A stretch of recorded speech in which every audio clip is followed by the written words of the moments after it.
मुंबईमध्ये सकाळ पहाटेपासूनच मुसळधार पाऊस सुरू झालेला आहे। त्यामुळे मुंबईतील अनेक सखल भागामध्ये पाणी साचण्यास सुरुवात झालेली आहे। मी सध्या मिठी नदी या परिसरामध्ये आहे, जो मुंबईतील बीकेसीचा मिठी नदी परिसर आहे।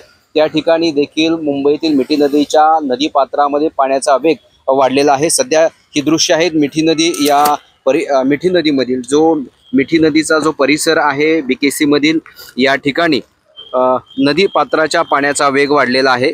सकाळपासूनच मुंबईमध्ये मुसळधार पाऊस कोसळतो आहे। मुंबई असेल, मुंबई उपनगरामध्ये असेल, मोठ्या प्रमाणामध्ये मुसळधार पाऊस कोसळल्यामुळे मुंबईतील सखल भागामध्ये पाणी साचलेलं आहे आणि त्यामुळे मुंबईतील मिठी नदीच्या पाण्याचा वेग वाढलेला आहे। त्याचबरोबर मिठी नदीच्या पात्रातील पाण्याची पातळी देखील वाढलेली आहे। मुंबईतील बीकेसी येथील जे नदी पात्र आहे त्या ठिकाणी मी सध्या उभा आहे आणि या ठिकाणी तुम्ही बघू शकता मिठी नदीच्या पाण्याचा वेग वाढलेला आहे। मुंबईमध्ये सकाळपासूनच मुसळधार पाऊस कोसळतो आहे आणि येत्या 48 तासामध्ये मुंबईला रेड अलर्ट जारी करण्यात आलेला आहे।